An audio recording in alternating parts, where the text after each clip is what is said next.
Fiona Underwood clutched her empty shopping basket tighter as she navigated the crowded aisles of Porter's Market. The fluorescent lights buzzed overhead, casting a harsh glow that made her tired eyes ache even more. At 43, she had perfected the art of functioning on minimal sleep, papers to grade, lesson plans to prepare, and most nights tears that wouldn't stop until exhaustion finally claimed her. 5 years had passed since her life had shattered, but the pain remained a constant companion, a shadow that never truly left. Her third-grade students thought she was strict but fair. Her neighbors in downtown Chicago believed she was doing just fine. No one knew about the devastating miscarriage at 6 months that had left her world in ruins. No one knew about Kendrick, her ex-husband, who had grown distant and cold in the aftermath of their loss. And certainly, no one knew about the quiet, bitter divorce that had followed, leaving Fiona with nothing but an empty apartment and dreams that would never materialize. She had tried so hard, memorizing baby books, painting the nursery a soft yellow, carefully selecting each stuffed animal and blanket. But after the divorce, those yellow walls became a prison of memories, and she'd painted over them with a sterile white, erasing all evidence of what could have been. Fiona rounded the corner into aisle 3, absent-mindedly reaching for a loaf of whole wheat bread. That's when she saw him, Kendrick, her ex-husband, standing by the cereal display, wearing the blue apron of Porter's Market employees, and in his arms nestled against his chest was a baby. Not just any baby. A baby with her nose, her eyes, the same dimple in the left cheek that Fiona saw every morning in her bathroom mirror. Time seemed to stop. The fluorescent lights above hummed louder as her mind raced to make sense of what she was seeing. Kendrick hadn't noticed her yet. He was laughing with the infant, rocking it gently. He looked happy, complete. Her chest tightened so severely, she thought she might collapse. She stepped back, nearly knocking over a display of pasta boxes. The clatter caught Kendrick's attention, and he turned.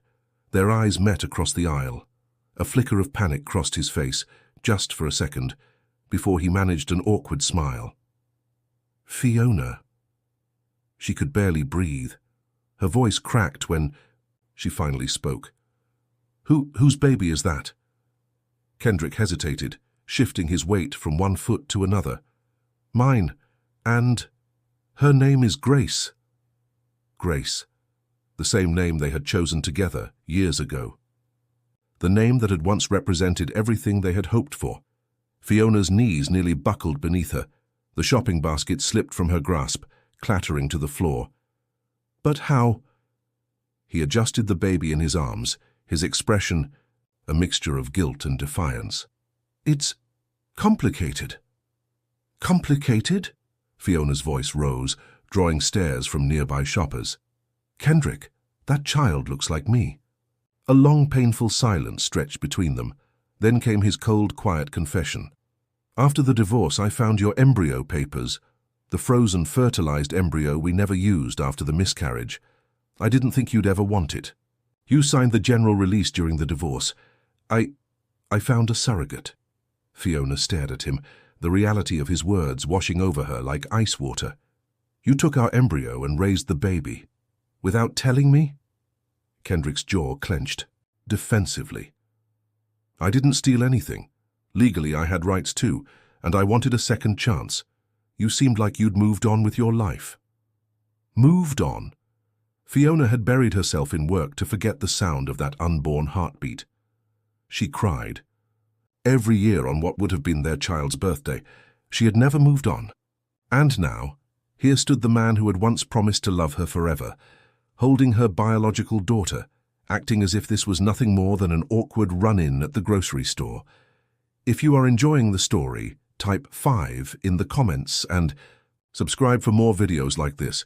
If not, type 0. It helps me create even better content for you. Continuing. Fiona was trembling.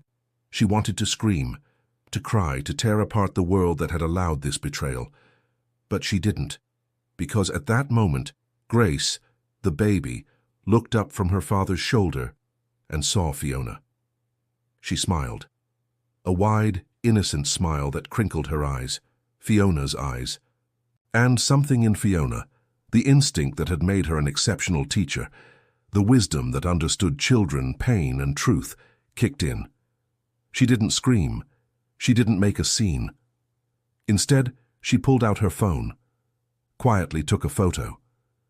The baby, her ex, a timestamp. "What are you doing?" Kendrick's voice was sharp with alarm. Fiona met his gaze with newfound resolve. "Documenting, something I should have done a long time ago." Then she turned and walked away, leaving her. Empty basket on the floor of aisle 3. Each step felt like walking through quicksand, but she forced herself to keep moving, to breathe, to think. At home, Fiona's hands shook as she unlocked her door and collapsed on the couch. The world had tilted on its axis, leaving her dizzy and disoriented. After several long moments of deep breathing, she rose and went to her bedroom closet. From a box labeled tax documents, she pulled out her legal folders from the divorce. And then, from beneath her bed, she retrieved her journal, the one she'd used to document every step of her IVF journey, therapy notes, and the explicit agreement they had made about the frozen embryo, which Kendrick had promised never to use without her consent. She had records, dates, messages, emails. He had lied. Worse, he'd stolen her motherhood. Hours later, as the first light of dawn filtered through her curtains, Fiona made a call to an attorney specializing in reproductive rights. "I need to speak with someone," she said, her voice stronger than it had been in years. "Today." The meeting with attorney Lacey Harris was scheduled for noon. Fiona arrived early, clutching her folder of documents and trying to ignore the nauseating waves of anxiety washing over her. The office was warm and inviting, with soft lighting and comfortable furniture, a stark contrast to the turmoil raging inside her. "Ms. Underwood," the attorney said, gesturing for Fiona to take a seat, "tell me what brings you here today." Fiona took a deep breath. "Yesterday, I discovered that my ex-husband used our frozen embryo without my knowledge or consent. He has a 1-year-old daughter, my biological child, and I knew nothing about it." Lacey's eyebrows rose. "I see. And you're certain this child is from your embryo?" "The resemblance is undeniable," Fiona replied, showing her the photo she'd taken. "And Kendrick admitted it to me directly." The attorney studied the picture, her expression growing serious.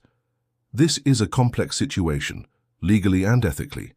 Do you have documentation of your IVF process? Any agreements regarding the disposition of embryos?"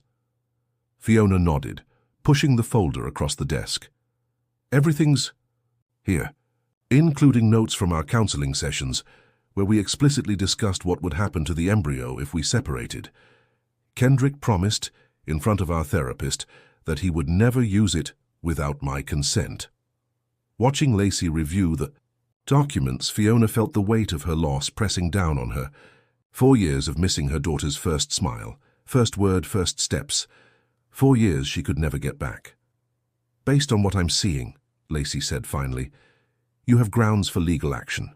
However, I need to warn you, these cases can be messy, very messy." "I don't care," Fiona replied, her hands clenched into fists on her lap. "That's my daughter." The following week was a blur of legal consultations and sleepless nights. Fiona moved through her days on autopilot, teaching her students with her usual care, while her mind constantly returned to the image of Grace's smile. Her attorney filed emergency motions for DNA testing and immediate visitation rights, citing the unusual circumstances of the case. But when Kendrick was served with papers at Porter's Market, his reaction was swift and severe. He hired his own lawyer, expensive and aggressive, who immediately counterfiled for full protection against Fiona as a disruptive influence in Grace's life. What will happen when Fiona faces Kendrick in court? Will she be able to prove her rights as Grace's biological mother, or will the legal system fail her? News of the case spread quickly through Chicago's legal community, then caught the attention of local media. By the time their first court date arrived, reporters were gathered outside the courthouse, hungry for details of what one newspaper had already dubbed the embryo custody battle. Fiona arrived with Lacey beside her, ignoring the cameras and questions shouted in her direction. Inside, the courtroom was packed. legal observers, journalists, and curious members of the public, drawn by the unusual nature of the case. When Kendrick entered with Grace in his arms and his attorney at his side, Fiona felt physically ill. The baby wore a pink dress and tiny shoes, her dark hair pulled into a small ponytail secured with a ribbon. She looked curious and calm, completely unaware of the drama unfolding around her. "All rise," called the bailiff as Judge Eleanor Winters entered the courtroom. The judge, a woman in her 60s with silver hair and piercing blue eyes, surveyed the crowded room with a frown. "I want to make something clear from the outset," she announced after taking her seat. "This courtroom is not a theater, and this case is not entertainment. It involves a child, and her welfare will be my primary concern throughout these proceedings. Now let's begin." Kendrick's attorney spoke first, describing Fiona as an emotionally unstable woman who had willingly signed away her rights during the divorce. He painted Kendrick as a devoted father who had legally pursued surrogacy to create a loving family for his daughter. "My client has raised Grace from birth," the attorney emphasized. "He is the only parent she has ever known. Ms. Underwood's sudden appearance in their lives would be traumatic and destabilizing for the child." When it was Lacey's turn to speak, she approached the matter differently. Rather than attacking Kendrick, she focused on Fiona's rights as a biological mother who had never consented to the use of her genetic material. "Your Honor," Lacey said, "this case isn't simply about custody. It's about reproductive autonomy and informed consent. Ms. Underwood never relinquished her rights to that embryo. The divorce agreement contained no specific provisions regarding frozen embryos, and Mr. Underwood exploited that omission. As the attorneys argued, Fiona couldn't take her eyes off Grace. The baby was now playing with a small stuffed rabbit, occasionally glancing up at her father or the judge with innocent curiosity. Fiona's heart ached with a mixture of love and loss so profound she could barely breathe. Judge Winters listened attentively to both sides before speaking. "I am ordering immediate DNA testing to confirm parentage, although I must say the visual evidence is compelling. Until those results are available, I'm granting Ms. Underwood supervised visitation, twice weekly. Mr. Underwood, you are not to leave the state with the child. We will reconvene in 2 weeks." The gavel came down with a decisive thud. Fiona's first supervised visit was scheduled at a family counseling center the following Saturday. She arrived an hour early, pacing the waiting room, rehearsing what she would say, how she would act. Would Grace sense their connection? Would she cry in the arms of a stranger? Have you or someone you know ever experienced a profound loss that changed your life? Share your experience in the comments below. When Kendrick arrived with Grace, the tension in the small room was palpable. A social worker named Meredith introduced herself and explained the process. She would remain present throughout the visit, taking notes and ensuring Grace's comfort. "Hello, Grace," Fiona said softly, kneeling to the child's level. "It's nice to meet you." Grace regarded her curiously from the safety of Kendrick's legs, one small hand clutching his pants. After a moment, she offered a shy smile. "She likes new people," Kendrick said stiffly. "She's very social." Fiona nodded, not trusting herself to speak. She unpacked a small bag she had brought, a picture book, a soft toy lamb, and some building blocks. "I thought we might read together," she suggested. The first hour was awkward, with Kendrick watching every interaction like a hawk, but gradually, as Fiona read the story with different voices for each character, Grace began to warm up. By the end of the visit, the little girl was sitting in Fiona's lap, laughing as they built a tower together. When it was time to leave, Fiona felt the familiar pain of separation, but now it was tinged with something new: hope. The DNA results arrived 3 days later, confirming what everyone already knew. Grace was biologically Fiona's daughter. With this scientific verification, Lacey pushed for additional visitation and began preparing for a full custody hearing. Meanwhile, the media coverage intensified. Talking heads debated the ethics and legality of the situation on morning shows and news programs. Opinion pieces dissected every angle of the case, from reproductive rights to the definition of parenthood in the modern age. Teacher discovers X used embryo without consent. Lawsuit filed over custody and ethics. Blared. One headline. Who is Grace's real mother? Court to decide in unprecedented case, declared another. Fiona ignored the publicity as best she could, focusing instead on building a relationship with her daughter.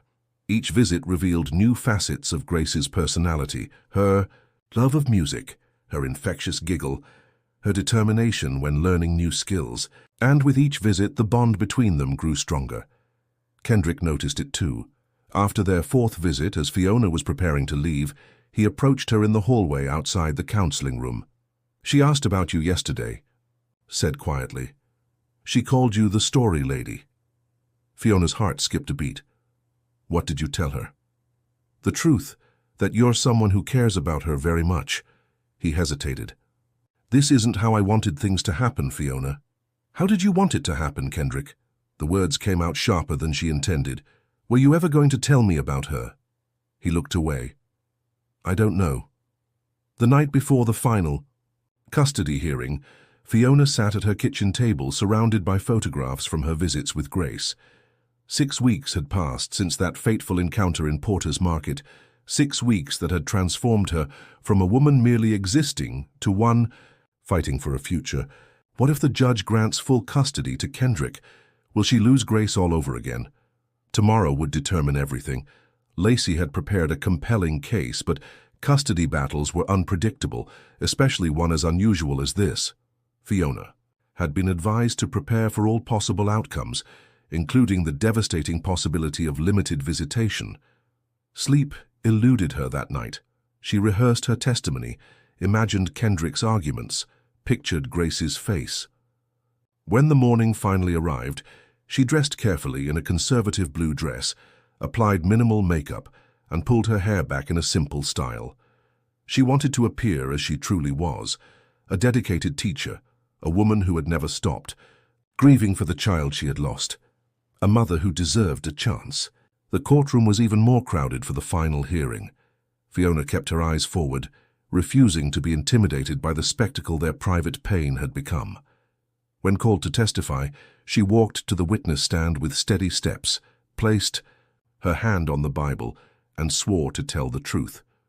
"Ms. Underwood," Lacey began, "could you tell the court about your fertility journey with Mr. Underwood?"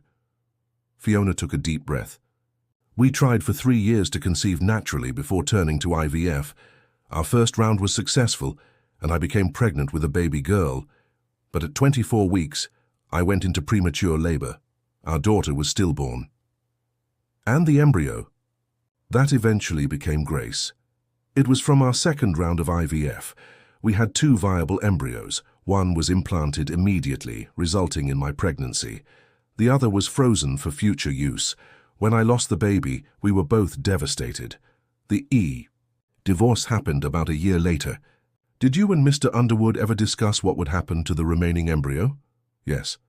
In counseling after the miscarriage, we agreed that no decisions would be made without both of our consent. Kendrick promised me specifically that he would never use it without me knowing." Kendrick's attorney objected, arguing that the conversation was hearsay without documentation. But Lacey produced the therapist's notes, which had been subpoenaed for the case. As the questioning continued, Fiona maintained her composure, even when Kendrick's attorney attempted to portray her as emotionally unstable and unprepared for motherhood. She acknowledged her grief after the miscarriage, but emphasized her healing process and her professional success as an educator. "Ms. Underwood," Judge Winters interjected at one point, "what exactly are you seeking from this court?" Fiona straightened her shoulders. "Your Honor, I'm not asking to take Grace away from her father. She loves him and he clearly loves her. But she is my daughter too. I'm asking for joint custody and the right to be part of her life, the life I never knew she had until 6 weeks ago." When Kendrick took the stand, his testimony revealed a more complex picture than Fiona had anticipated. He spoke of his own grief after the miscarriage and the divorce, his loneliness, his desire for family. He admitted to finding the embryo, documentation while clearing out their shared storage unit, and making the impulsive decision to contact a surrogacy agency. "I convinced myself that Fiona had moved on," he said, his voice low. that she wouldn't want a reminder of our loss. I told myself I was doing her a favor by not bringing it up. And now? Judge Winters asked. Now that Ms. Underwood knows about Grace and wants to be part of her life. Kendrick looked over at Fiona, their eyes meeting across the courtroom. Now I see that I was wrong. I was thinking about my pain, not hers, not what was right. His attorney looked startled by this admission, quickly moving to redirect the testimony toward Kendrick's parenting abilities and the potential disruption to Grace's routine. But something had shifted in the courtroom. A tension released, a truth acknowledged. After both sides presented their closing arguments, Judge Winters called for a recess to consider her ruling. The hours of waiting were excruciating. Fiona sat in a small conference room with Lacey, neither of them speaking much, both aware of the weight of the moment. When they were called back to the courtroom, Fiona's hands were trembling. She clasped them tightly in her lap as Judge Winters took her seat and surveyed the room. This case, the judge began, raises profound questions about parenthood, reproductive rights and ethical responsibility. Mr. Underwood's actions, while legally ambiguous due to the incomplete nature of the divorce agreement, were ethically troubling. Ms. Underwood had a reasonable expectation of being consulted about the use of genetic material that was half hers. She paused, looking directly at Grace, who was sitting on a court officer's lap, playing with a string of plastic beads. However, my primary consideration must be the well-being of the child. Grace has formed a secure attachment to her father, and disrupting that relationship would not serve her interests. Simultaneously, denying her a relationship with her biological mother, who clearly cares deeply for her, would also be detrimental. The next words seemed to come in slow motion. Therefore, I am granting joint legal custody to both parties, with primary physical custody remaining with Mr. Underwood for the next 6 months. Ms. Underwood will have regular visitation, increasing gradually to overnight stays. After the 6-month transition period, the parties will share physical custody equally, providing Grace with 2 loving homes and 2 devoted parents. Congratulations, type 9 in the comments so that I know you stayed until the end with me. Thank you for watching, and until tomorrow's story on this same channel.